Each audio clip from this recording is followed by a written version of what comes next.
Alhamdulillah, alhamdulillahilladzi bi ni'matihi tatimmus shalihat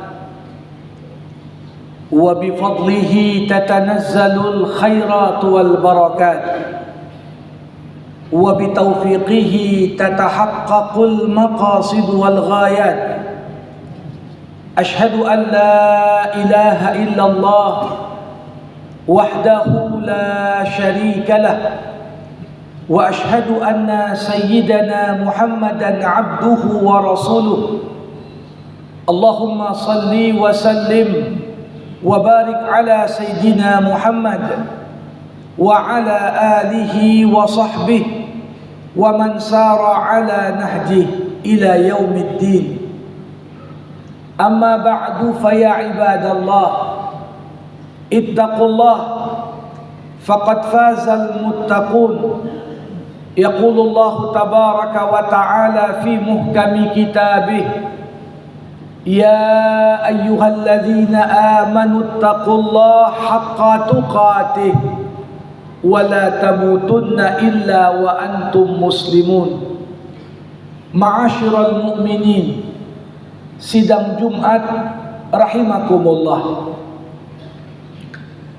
Telah tertanam dalam diri setiap mukmin Al-Quranul Karim yang merupakan kalamullah, merupakan hablullahil matin, pegangan dan ikatan yang senantiasa menghubungkan kita semua dengan Allah Subhanahu wa ta'ala. Bagaimanapun zaman berubah, bagaimanapun nilai bergeser, bagaimanapun fitnah dan kekacauan terjadi di muka bumi, selama seorang mukmin terhubung dengan Sang Khalik lewat Qur'annya, lewat firman-Nya, maka inilah Qur'an yang akan menjadi penyelamat, membimbing kita untuk bisa membedakan mana yang benar dan mana yang salah, mana yang hak dan mana pula yang batil. Jamaah rahimakumullah. Namun realita tatkala kita melihat kondisi umat Al-Quran dalam kaitan mereka dengan Al-Quran, Al-Quran terasa belum mampu memberikan dampak yang sama sebagaimana yang diberikan Al-Quran kepada generasi emas Islam. Itulah generasi sahabat, generasi para tabi'in, generasi tabi'in.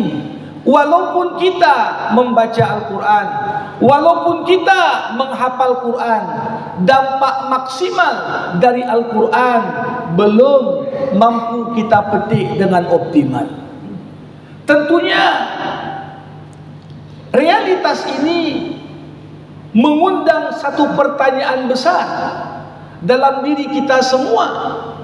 Apa yang salah dalam interaksi kita dengan Al-Quran?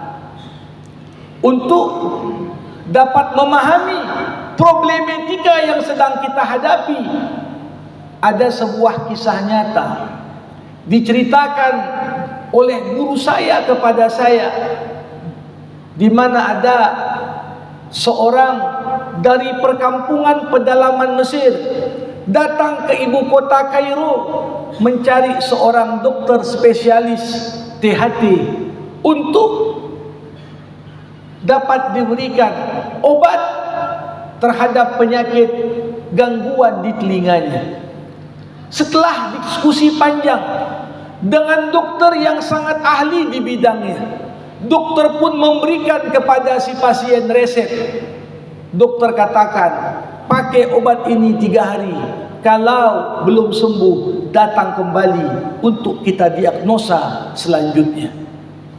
Namun yang terjadi, sepulangnya si pasien tadi dan dia gunakan obatnya, belum lagi 3 hari datang, keesokan harinya pasien yang sama sudah kembali.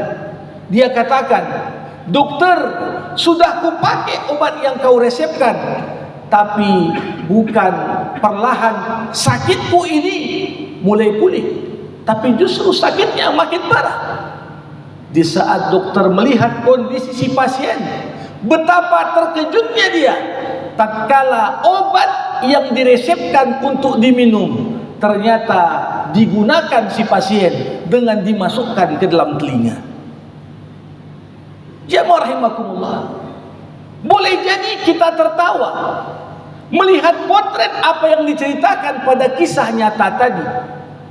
Realitanya Quran adalah solusi, Quran adalah syifa, Quran adalah pemberi jawaban terhadap berbagai problematika yang kita hadapi dalam kehidupan. Namun tatkala obat yang begitu manjur ini kita gunakan tidak pada posisinya yang tepat, maka jangankan dampak yang akan diberikan Al-Quran kepada kita salah dalam berinteraksi, justru bukannya menyembuhkan, tapi seperti yang dikatakan Rasulullah dalam sebuah hadis, rubba talin lil Quran wal Quranu yal'anuhu. Berapa banyak orang yang membaca Al-Quran di dunia, tapi ternyata Al-Quran melaknatnya pada hari kiamat. Jamaah rahimakumullah, bagaimana memposisikan Al-Quran sebagai jawaban atas berbagai permasalahan yang kita hadapi dalam kehidupan? Allah Subhanahu wa ta'ala mengajak orang-orang beriman bukan sekedar membaca Quran, tapi Allah katakan, afala yatadabbarunal Quran law kana min indi ghairillah lawajadu fihi ikhtilafan katsira. Apakah mereka tidak mentadabburi Al-Quran? Sekiranya Al-Quran ini bukan datangnya dari Allah, pasti akan ada banyak kontradiksi di dalam Al-Quran. Dalam ayat yang lain Allah juga mengatakan, afala yatadabbarunal Quran am ala qulubin aqfaluha. Apakah mereka tidak mentadabburi Al-Quran, atau jangan-jangan hati mereka telah terkunci dan telah terbelenggu? Jamaah rahimakumullah, membaca Al-Quran dengan niat menyelesaikan bacaan dan khatam tidak kita pungkiri memiliki banyak keutamaan. Pahala yang didapat dari membaca tiap huruf Al-Quran, belum lagi efek pensucian jiwa, karena membaca Quran merupakan bagian dari makna zikir secara umum. Namun sekedar membacanya tanpa mentadabburinya, maka kita tidak akan pernah naik kelas. Karena penghubung antara membaca dan mengamalkan Al-Quran adalah ketika para pembaca mampu sampai pada tingkat tadabbur. Apa makna tadabbur? Sederhananya, mentadabburi Al-Quran dipahami dengan menanyakan pada diri kita masing-masing, apa posisi yang kita ambil dari setiap ayat yang kita baca. Setelah selesai membaca ayat, coba pahami apa artinya. Bukan sekedar paham apa artinya, tapi tanyakan pada hati kecilmu, di mana posisimu dari ayat tadi. Kalau ayat yang dibaca bercerita tentang deskripsi orang-orang beriman, maka patut kita bertanya setelah membaca ayat itu, ada enggak sifat-sifat orang beriman itu pada dirimu sehingga kau pantas untuk masuk surga? Atau sebaliknya, jarakmu antara sifat itu seperti jauhnya jarak antara bumi dan langit.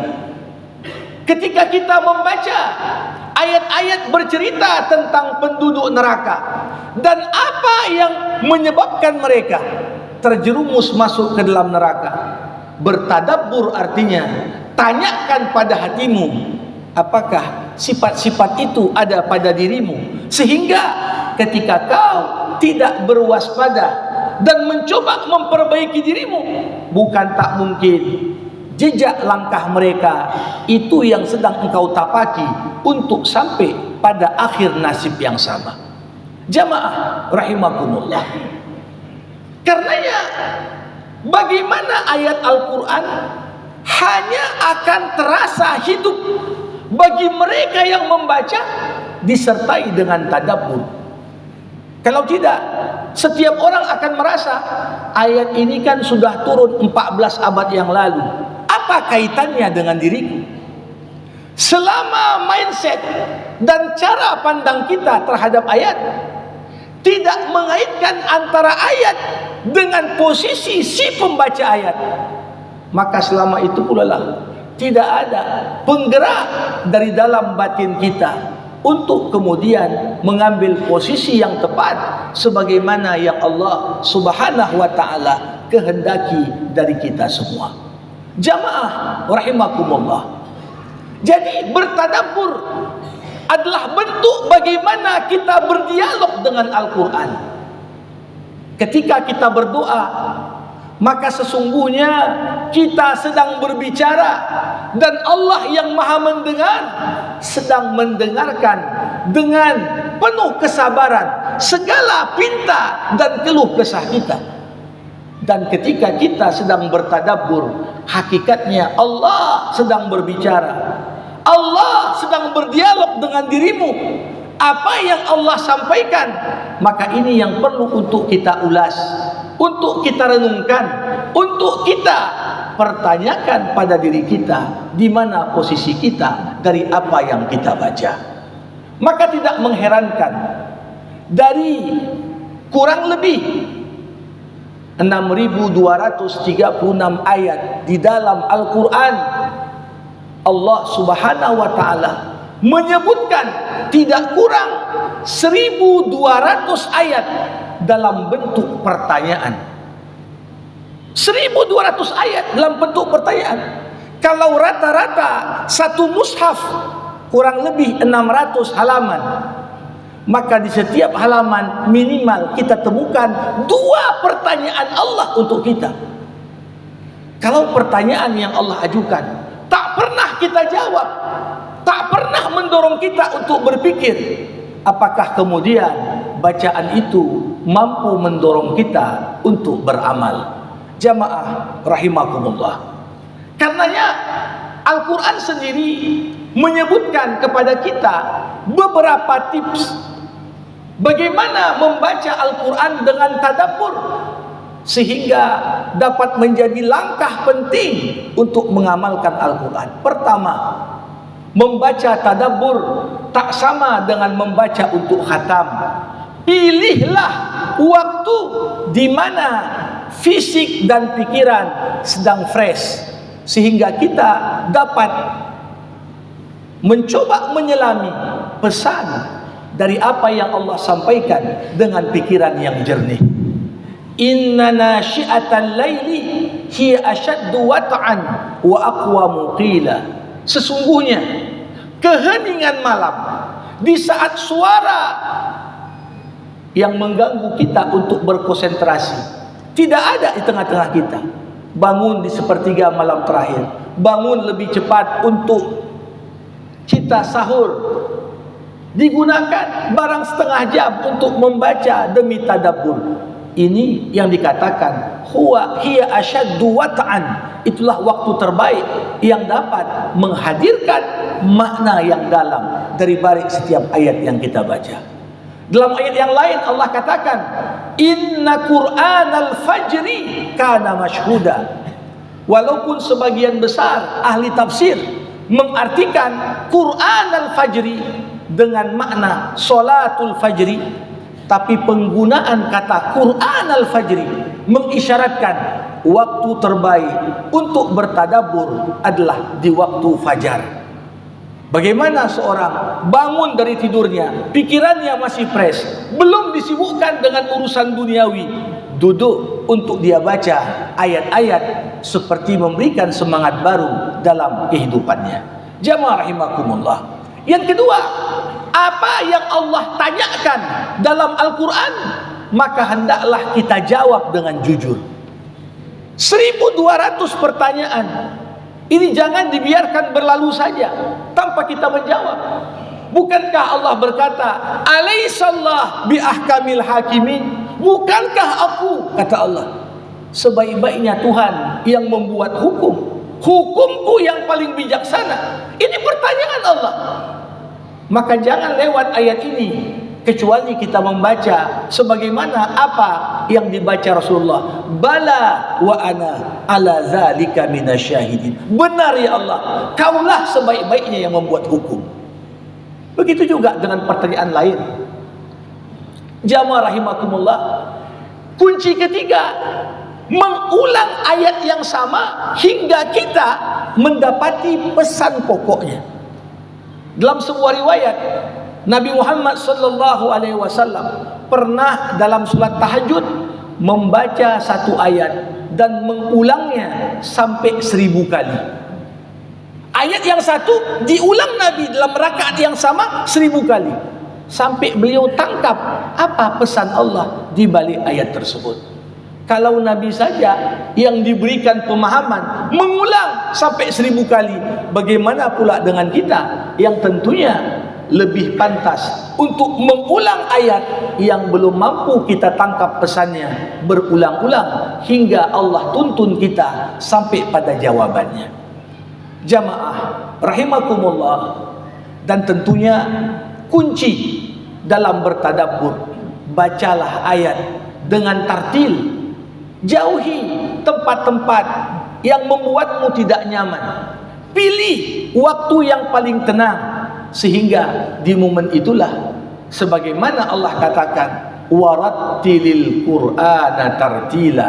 Bacalah Al-Qur'an dengan tartil. Pengertian tartil, tidak terburu-buru, berikan tiap huruf haknya, dari panjang dan pendeknya, idgham dan matnya, ikhfa dan izharnya. Jangan berlalu begitu saja. Bahkan Nabi Muhammad SAW, tatkala sahabat Abdullah bin Amr bin As meminta, aku bisa khatam Quran kurang dari 3 hari, Nabi Muhammad berkata kepada Abdullah bin Amr, la yafqahul Quran man yakhtimuhu aqal min 3. Takkan paham apa yang dibaca orang yang menghatamkan Quran kurang dari 3 hari. Menggambarkan tujuan membaca bukan sekedar dapat pahala dan khatam. Sebagaimana dikatakan Imam Al-Hasanul Basri, Allah turunkan Quran untuk diamalkan, justru orang menjadikan bacanya semata sebagai amalan. Mudah-mudahan Ramadan sebagai mulanya Quran menjadikan kita bisa melatih diri di sisa malam-malam Ramadan yang ada menjadi pribadi yang tak pernah lepas dari mentadabburi firman-firmannya. Barakallahu li wa lakum fil Qur'anil azim wa nafa'ani wa iyyakum bima fihi minal ayat wadh dzikril hakim. Aqulu ma tasma'un fa in kana as-sawabu fa minallah wa in kana khata' fa minni wa minasyaitan. Ud'uullah wa antum muqinuna bil ijabah.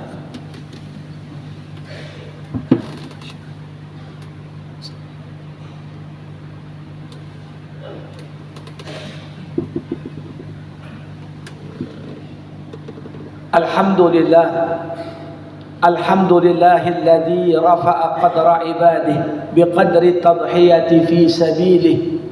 Ahmaduhu subhanahu la mu'aqqiba li hukmihi wa la mubaddila li kalimatihi.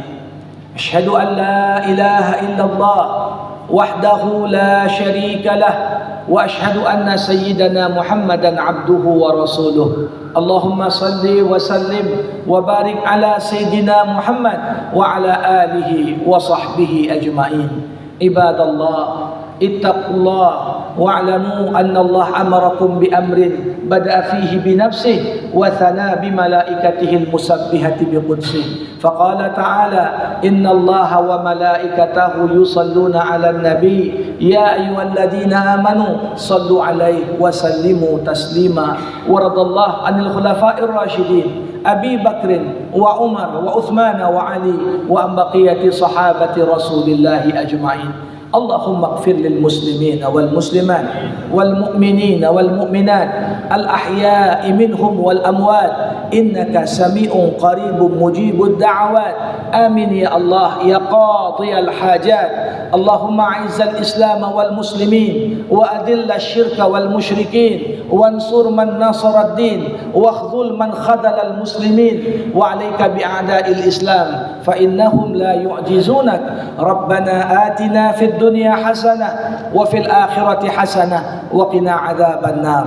Ibadallah, innallaha ya'muru bil 'adli wal ihsan wa ita'i dzil qurba wa yanha 'anil fahsya'i wal munkari wal baghi ya'idzukum la'allakum tadhakkarun. Fadhkurullahal 'azim yadhkurkum washkuruhu 'ala ni'amihi yazidkum was'aluhu min fadlihi yu'tikum wa la dzikrullahi akbar wallahu ya'lamu ma tasna'un. Aqimus shalah.